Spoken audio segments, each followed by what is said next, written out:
Well, hi folks, here's my firewood pile that I've been working on since, I guess January on and off, as I've had a chance to. Went in the woods, cut the pieces, split them, put them here. Most of this stuff was from dead trees, or at least almost dead, but I still wanted to season them before I stuck them in the woodshed.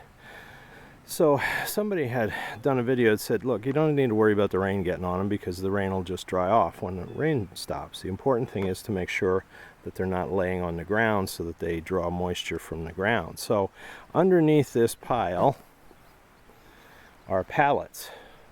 So they technically are not on the ground. The air can get underneath them. And, well, it's been various lengths of time, of course, since I put them here, starting in January up until maybe, I don't know, I guess the beginning of May. So my goal is, now that we're in June, is I'm going to start to move them into this bay right here. You can see I have a few small pieces that I just tossed in there that were sort of extra. I'm going to fill this bay up with that. I don't know if that'll quite fill that or not, but it's as much as I could get on the pallets without it just spilling back down over. So I'm going to start filling this, and then I have another pile of rounds that I cut down the other side of the barn that'll have to be split. So after I get this pile empty, I'll start another pile, and then that pile can sit there until maybe October, so that it can also dry. Again, most of that stuff was dead as well, so I'm not worried too much about it. It's this is either cherry, or there's a little bit of maple, and it's mostly gray birch, a little bit of ash. So not the greatest firewood in the world, but not bad either. Now over here, this pile consists of almost all one tree. I had a huge shagbark hickory blow over. It's been sitting there for about a year because of the way the root ball was. Most of the trunk was up in the air a few feet, so it didn't sit on the ground. But obviously some of the roots were still connected, so I can't think that it was dried out. So I started cutting slices off of this. I guess it was in March. And again, split it. Again, I'm on pallets or other, risers here. The only problem is, hickory is one of the best woods for burning as far as BTUs. I think there's only one or two other species that burn hotter and longer. But it takes longer to dry.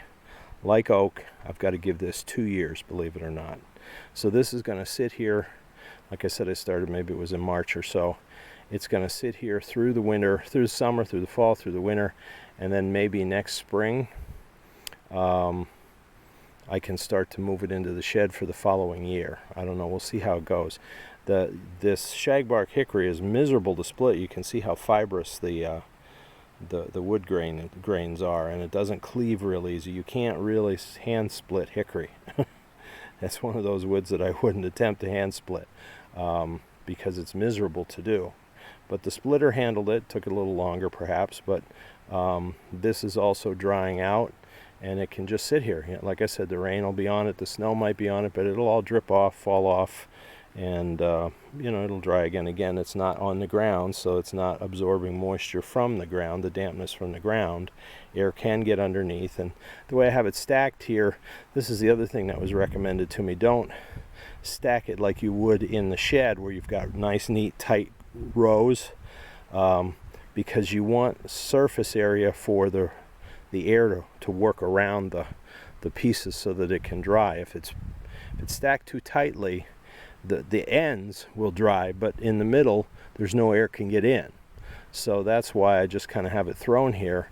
I could put more on, obviously, if I stacked it better, but the idea is I want it to dry better, so I didn't. So that's what's happening here, and this will hopefully be some of the best firewood I'll have, not the winter of 25-26, but the winter of 26-27, and Lord willing.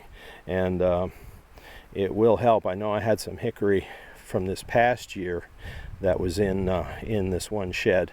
Not a whole lot, but enough that it made a difference when we hit the coldest months of the year, when we had the minus degree nights, the minus 10, minus 14.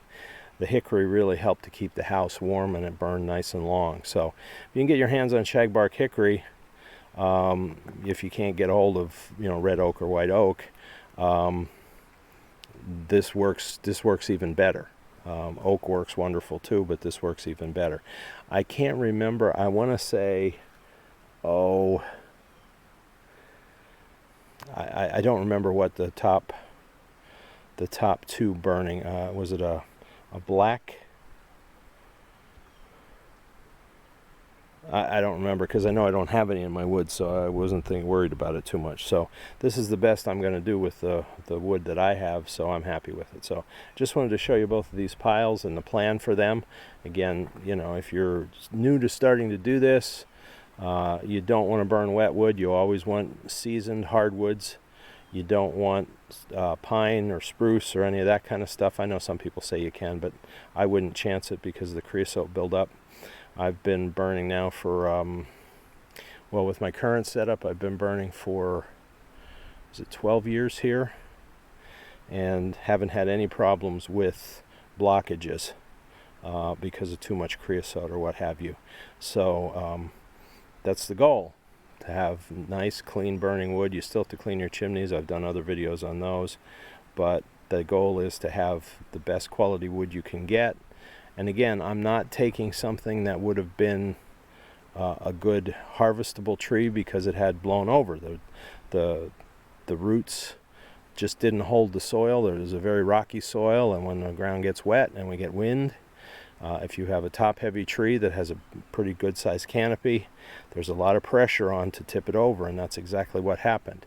It didn't completely come out of the ground because the part of the root ball is still underground, but it can't be put back up. And I didn't bring anybody in to do any timber harvesting right when it happened. They might have been able to salvage it if they had done that, but it sat there for a year, so they wouldn't want it. So it becomes junk at this point. I've done the same with other kinds of trees as well, oaks and stuff like that. So I'm being a good steward of the woods that we have, taking advantage of nature's damage and making it benefit us. So thank you for watching. Thank you for supporting our channel. And let's continue to work together to live out in the country on a shoestring.